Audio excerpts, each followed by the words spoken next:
I've been saying this thing about how to make sure the ACC stays healthy and strong moving forward, because right, I care about the future of the conference. I grew up loving the conference. Obviously, Duke, Carolina, State, Wake, right? They're pillars of the ACC. They are. So I've been saying this thing where I'm saying no bad ideas, right? Don't be afraid to shout out an idea. If you have a team that maybe no one else is saying the ACC should be going to and trying to expand with, I want to hear it, right? And no bad ideas. It's like a startup tech company with a whiteboard, right? Give me ideas. I'll put them up here. Give me ideas. No bad ideas, right?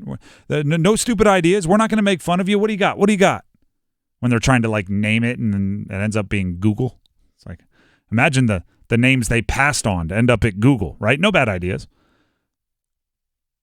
So I can't preach, right? This is like me kind of living my creed. I can't preach to the ACC and to ACC fans that there are no bad ideas for protecting the future of the conference without occasionally bringing up a truly outside-the-box idea that might flirt with being a bad idea and or might cross that line and just full-blown be a bad idea. But it's worth mentioning because every stone has to be unturned.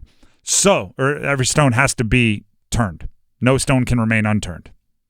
Flipped my cliche there.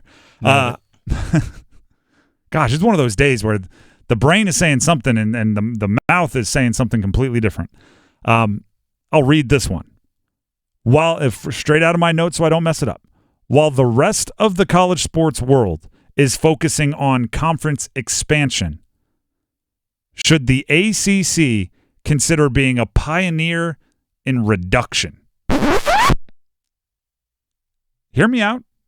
Tell me if it's a good or bad idea. Dennis, feel free to be the voice of the people. Talk to me. 14 schools right now, 14 and a half, but I'm saying 14 schools in the ACC. Okay. Cut 4. Make it down to 10. And then hear me out. Hear me out. It's going to be brutal. I mean, that we watch Hard Knocks every year, right? And when the GM has to call in people and say they're no longer needed, it's brutal. Puts a little knot in your stomach. This would not be fun. Your key card doesn't work now. Yeah. That's the coldest way to do it, right? If you show up and you can't get in, get back in your car and go home. Mm-hmm. That would be a 10-team conference. I think you would play 9 conference games, which means you're playing every team in the conference every year. It would be 1 additional conference game because the way it's set up now is 8. So you have to think media companies, networks, would it be excited to get an extra conference game? They would also, as I mentioned, get every team playing every team every year, which I think is great for the fostering of rivalries. It's great for building up individual rivalries. We talk about like if there's a Trevor Lawrence at Clemson, right? If there's a Sam Howell at Carolina, if there's a player that steps up and is great from the moment they step on campus, they might only play, a couple teams in the ACC once, even though they're a starter for 3 years. Now, imagine if they played 3 times, right? If they're the same class, they'll play 3 times minimum, right? And you get to see that. You get to see it becomes like a Peyton Brady thing, right? Peyton Manning, Tom Brady thing, where they have like a win-loss head-to-head record of substance, let alone if they face off in the ACC championship a couple times or if they stay longer than 3 years. Would it be worth would it be worth it to a TV network if the 10 schools all played each other every season to build those rivalries, and then some of the quote-unquote bad matchups or less sizzly TV ratings matchups, because the 4 you're cutting are obviously going to be the 4 that the conference agrees are the least sizzly. If you do away with some of those bad matchups, if every game were a bigger game, again, just throwing it out here, right? I'm not signing the papers. I'm wondering if a network would rather have a conference that gives them 5 games every week that are all like grade B or better, or if they'd rather have 7 games that have a few C's and D's mixed in, right? A couple clunkers. Would it become more entertaining if you played every team every year rather than going, playing a team once every 3, which takes away some of the conference element of it, right? It kind of feels non-conference-ish. Now, the hardest part, right? You may say, oh, they're making some sense here. It becomes a very brutal exercise the moment somebody asks exactly what Dennis asked when I brought this up off air. Who you cutting? Exactly. I said, hey, what about reduction? And I said 14 to 10, and I explained all of this, and I said it might be more attractive to a network, and you can even say this, right?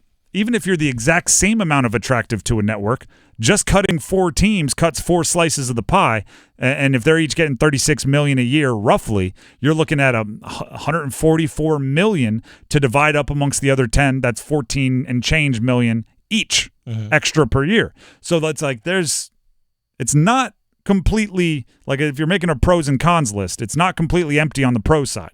So basically, you're talking about cutting the games that would go to the CW. Yes. Essentially. Yeah. I'm cutting the hopefully if you pick the right teams, which we're going to have to get to in a minute. Yeah. And I am stalling hard. I know you are. You get to it, Tim. Who are you cutting? If you cut the right teams, you're cutting the 6th and 7th best. So the worst and second worst game every week, and you're boosting the quality of games 1 through 5. Now, fan bases.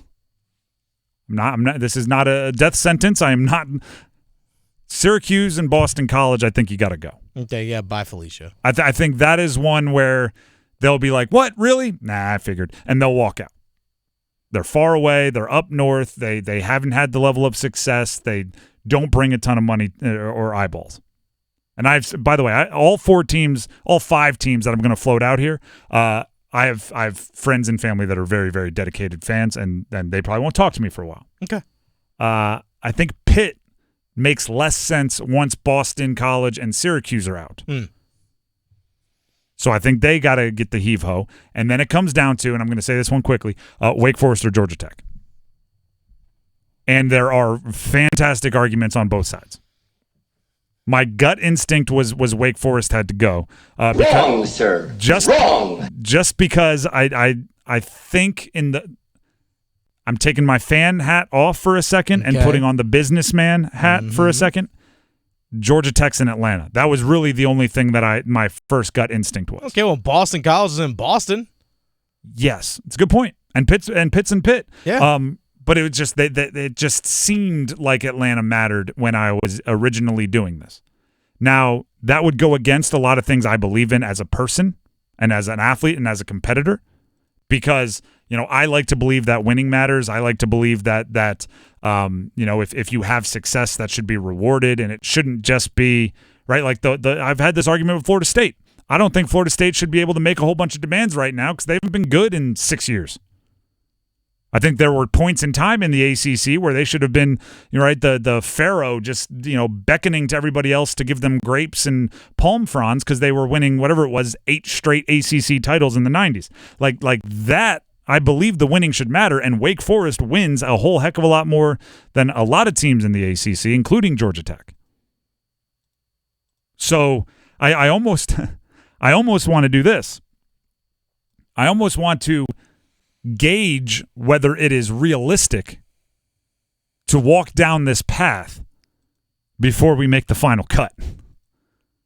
Right?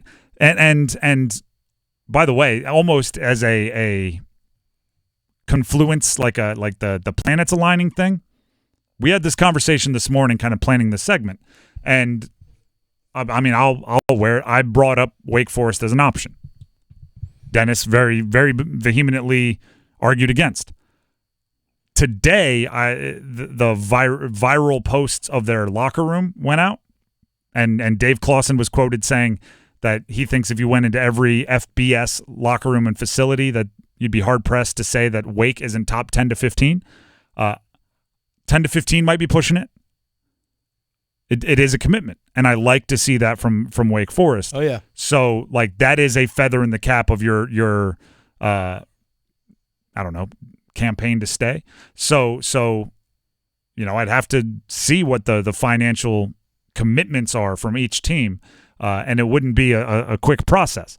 But from a logic standpoint, from like a pure mental exercise standpoint, is there a way where you can fight against the Big Ten going? There'll be 20 teams in no time, right? Oh, yeah.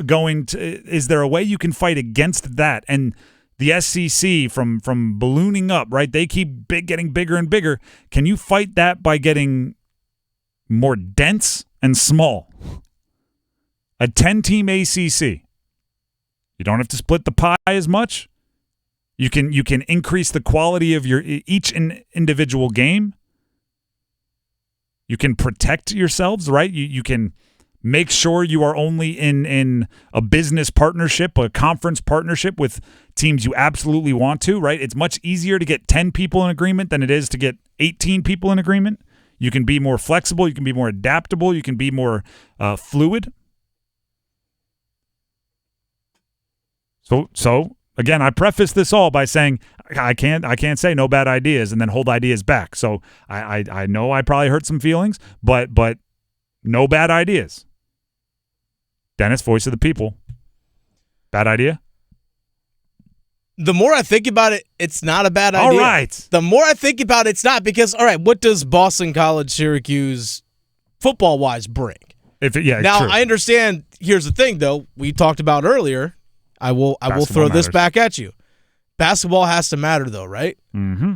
Syracuse does draw in basketball. Mm-hmm. I mean, I mentioned it. They're one of the, I believe, top 10. They have $35 million a year in basketball revenue alone. Exactly. So that stuff does have to play a factor. Louisville pulls in a ton of money, a lot of money. Mm-hmm. So yeah, okay. What about Pitt? But I mean, Pitt's been in conference championship games in recent years. So, True. All right, are you willing to take away actually a pretty decent football program out? So, I don't know. That this is an interesting conversation to have, but I do like the idea of, okay, you know what? Maybe less is more in this situation.